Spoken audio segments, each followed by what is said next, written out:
Assalamualaikum sahabat iman. Apa kabar semuanya? Semoga sehat selalu ya, dimanapun Anda sedang beribadah sahabat iman. Di video kali ini sahabat iman, kita akan mulai belajar tentang Nahwu. Ini sesuai dengan request beberapa kawan. Mereka ingin murajaah, mengulang kembali pelajaran Nahwu. Jadi memenuhi permintaan beberapa kawan itu, insya Allah hari ini kita mulai membuatkan video pembelajaran tentang Nahwu itu. Nah sahabat iman, insya Allah Nahwu yang kita akan pelajari ini bisa dipelajari untuk kalangan manapun dan untuk usia, jenjang usia manapun itu bisa. Karena insya Allah kita akan mulai pembahasannya dari yang paling sederhana, yang paling gampang, yang paling bisa dimengerti. Tapi insya Allah pembahasan ini juga kita akan terus lanjutkan sampai benar-benar pembahasan tentang Nahwu itu bisa dikatakan tuntas sahabat iman. Nah yang menjadi permasalahannya adalah yang berkembang di tengah-tengah masyarakat kita, terutama masyarakat Islam, banyak yang menganggap bahwa Nahwu itu sulit sahabat iman. Sebetulnya Nahwu itu tidak sulit. Nahwu itu tidak sulit. Nahwu itu gampang sekali sahabat iman. Cuma yang menjadi permasalahannya, kenapa Nahwu itu menjadi sulit? Karena cara Anda belajar yang salah. Kalau cara Anda belajar benar, insya Allah Nahwu itu gampang. Makanya saya tidak pernah setuju ketika ada orang mengatakan bahwa Nahwu itu sulit sahabat iman. Itu satu. Yang kedua, boleh jadi mungkin juga karena cara ngajar ustadznya. Saya tidak mengatakan bahwa cara ngajar ustadznya itu salah, enggak sahabat iman, tidak seperti itu. Tapi maksud saya adalah boleh jadi cara ngajar ustadznya itu tidak sesuai dengan tipe belajar Anda. Itu juga bisa mempengaruhi, sehingga mungkin ada orang yang menyimpulkan bahwa belajar Nahwu itu sulit. Yang paling banyak mempengaruhi Anda sehingga Anda mendapatkan kendala yang sangat banyak dalam mempelajari Nahwu itu adalah cara Anda belajar yang salah sahabat iman. Nah sekarang apa yang saya maksud dengan cara belajar yang salah itu? Yang saya sering temukan, misalnya saya ambil contoh ya, satu sesi pelajaran Nahwu itu misalnya 1 jam, dia ke kamar mandinya misalnya setengah jam. Kalau seperti itu model atau cara Anda belajar, Anda pasti akan menemukan kesulitan sahabat iman. Nah sama kalau kita belajar melalui video seperti ini, saran saya dalam setiap tema atau judul atau bab yang kita pelajari, jangan pernah Anda skip videonya sahabat iman. Ikuti pembahasannya sampai tuntas. Karena pembahasan tentang Nahwu itu mutasalsil. Mutasalsil itu artinya terkait satu sama lain. Dalam satu pembahasan, satu bab itu terkait semuanya dari awal sampai akhir.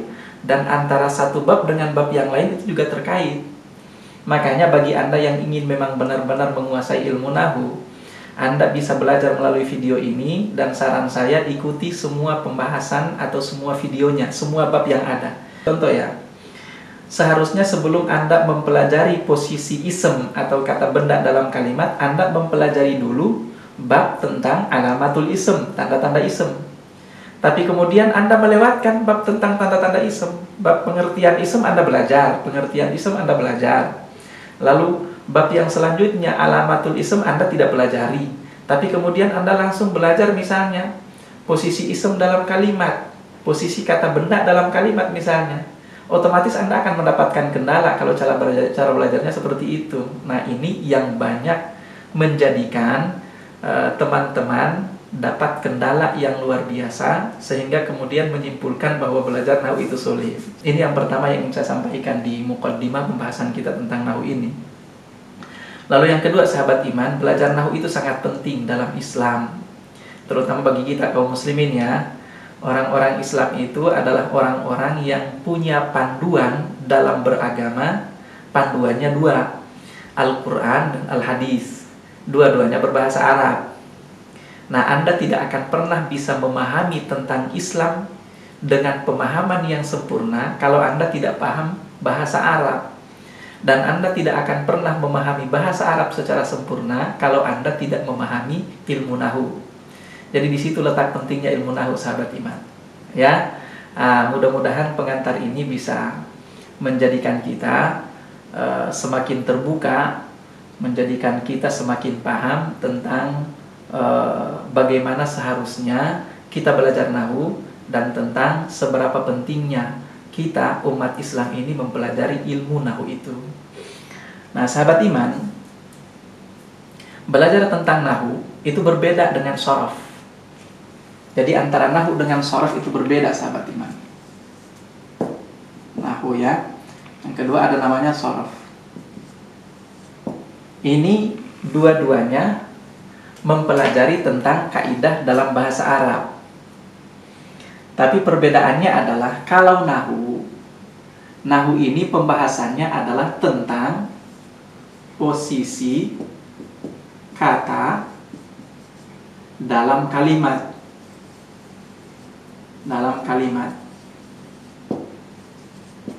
Di mana posisi kata dalam kalimat ini selanjutnya akan menentukan harokat huruf terakhir.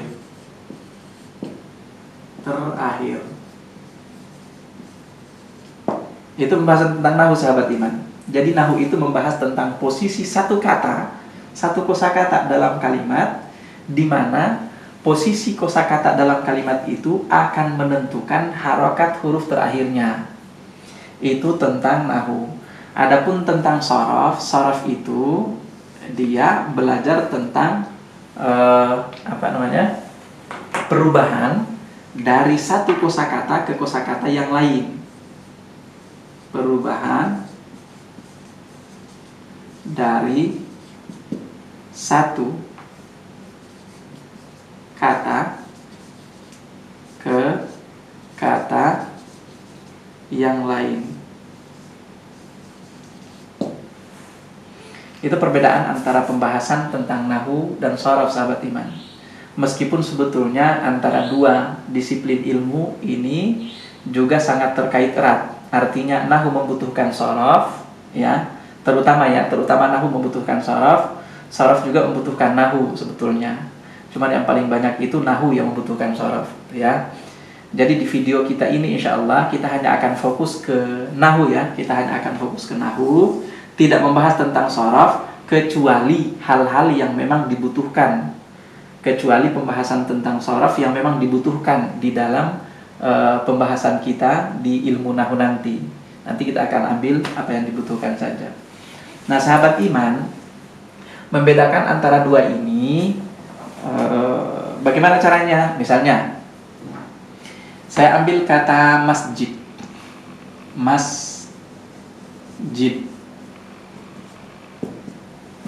ya. Nah, masjid ini kan kata dalam bahasa Arab. Nah, kalau dari kata masjid ini misalnya saya ingin mengetahui dari kata masjid ini atau kata masjid ini berasal dari kata apa? Misalnya, dia berasal dari kata sajadah. Lalu dari sajadah menjadi masjid. Itu ya. Dari masjid atau dari sajadah juga dia bisa menjadi sajid misalnya. Atau dari sajadah dia juga berkembang menjadi sujud, ya. Dari sujud misalnya atau dari sajadah juga bisa berkembang menjadi sajadah misalnya, ya.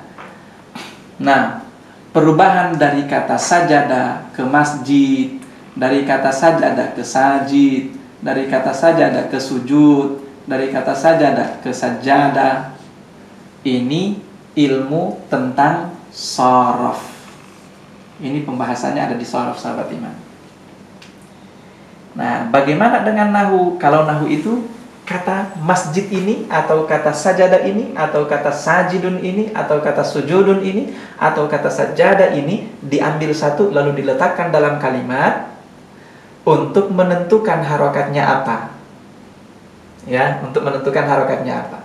Apakah nanti harokatnya dhammah sehingga jadi masjidun, ataukah harokatnya nanti adalah fathah jadi masjidan, atau harokatnya kasrah jadi masjidin. Nah, inilah pembahasan tentang nahu. kita letakkan dulu dalam kalimat.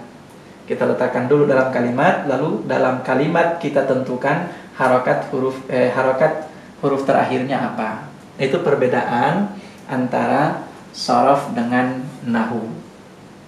Nah, setelah kita mengetahui perbedaan antara ilmu nahu dan ilmu shorof, sekarang kita mulai masuk ke ilmu nahu ya sahabat iman. Nah, tadi sudah saya katakan bahwa nahu itu mempelajari tentang posisi kata dalam kalimat, di mana posisi kata dalam kalimat itu akan menentukan harokat huruf terakhir dari kata itu. Saya kembali ambil contoh tadi masjid. Masjid. Nah, huruf terakhirnya apa? Huruf terakhirnya adalah dal. Sebelum dia berada dalam kalimat, sahabat iman, sebelum dia berada dalam kalimat, maka masjid ini belum memiliki harokat yang pasti. Masih bisa masjidun, masih bisa masjidan, masih bisa masjidin. Kapan dia memiliki harokat yang pasti? Ketika sudah berada dalam kalimat. Saya ambil contoh sederhana sahabat iman ya. Ini untuk penjelasan sederhana dulu, sebagai pengantar terlebih dahulu, untuk bisa memahamkan Anda sebetulnya nahu itu apa? Nahu itu apa? Ya. Tapi kalaupun nanti ada pembahasan yang Anda tidak pahami atau belum pahami, nggak masalah. Yang penting Anda paham dulu saja bahwa nahu itu ternyata kerjanya seperti ini, ya. Nah, kita kembali. Jadi masjid. Ini belum ada harakat pastinya karena belum berada dalam kalimat. Sekarang kita masukkan dalam kalimat sahabat iman. Kalimat pertama kita katakan hadza masjidun. Apakah dia sudah ada dalam kalimat? Iya, sudah ada dalam kalimat. Hadza masjidun. Artinya ini adalah masjid. Mari kita perhatikan kembali kata masjid. Dia dalam kalimat. Karena dalam kalimat, maka dia sudah memiliki harokat yang pasti, yaitu dhammah. Kenapa harokatnya dhammah? Harokatnya dhammah adalah karena posisinya dalam kalimat sebagai predikat. Predikat. Atau kenapa dia sudah memiliki harokat yang pasti? Karena dia sudah berada dalam kalimat. Nah, kenapa harokat pastinya adalah dhammah? Karena posisinya dalam kalimat sebagai predikat.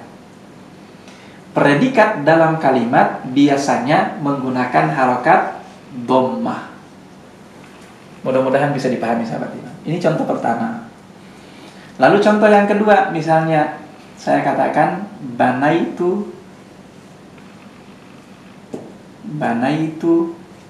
masjidan. Banaitu masjidan. Perhatikan lagi sahabat iman, apakah kata masjid di sini sudah ada dalam kalimat? Jawabannya iya.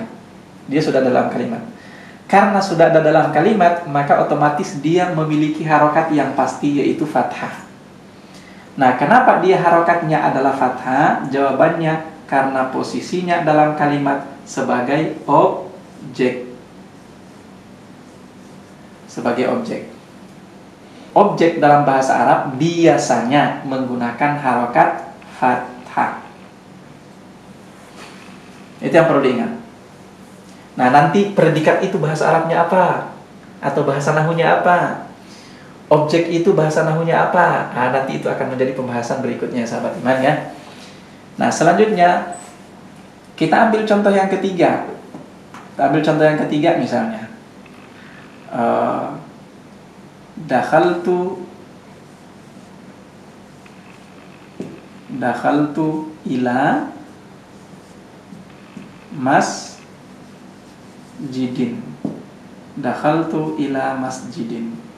Nah, sahabat iman, kita kembali lagi. Kata masjid di sini sudah dipakai dalam kalimat. Oleh karena sudah dipakai dalam kalimat, maka dia sudah memiliki harokat yang pasti.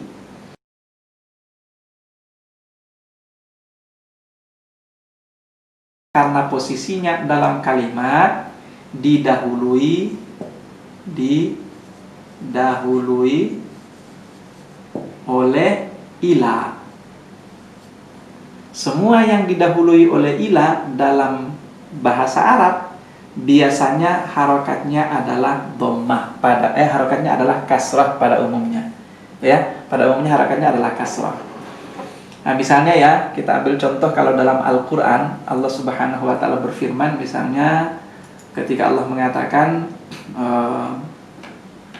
wasiqal ladzina taqaw rabbahum ilal jannati zumara. Wasiqal ladzina taqaw, ya. Silakan dicari ayatnya. Wasiqal ladzina taqaw, wasiqal ladzina ittaqaw rabbahum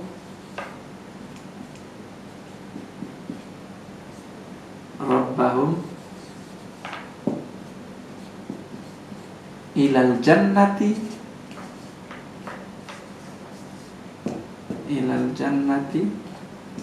zumara.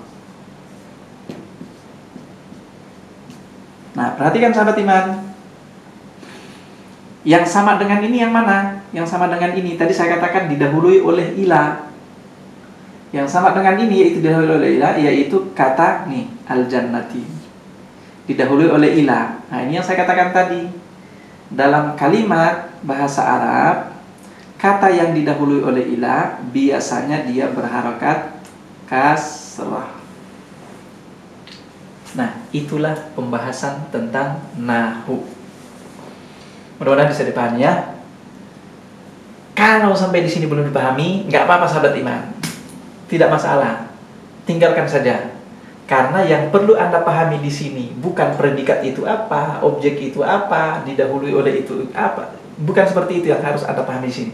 Tapi yang harus Anda pahami di sini adalah cara kerja nahwu. Atau apa itu nahwu? Masjid dimasukkan ke dalam kalimat, lalu dia punya harokat dhammah. Dimasukkan lagi ke dalam kalimat lain, dia punya harokat fathah. Dimasukkan lagi ke dalam kalimat yang lain, dia punya harokat kasrah. Nah, itulah kerja nahwu. Itulah kerjanya nahwu. Makanya kalau Anda paham nahwu, insya Allah Anda bisa baca kitab Gundul. Insya Allah sahabat iman, ya. Mudah-mudahan sampai sini bisa dipahami.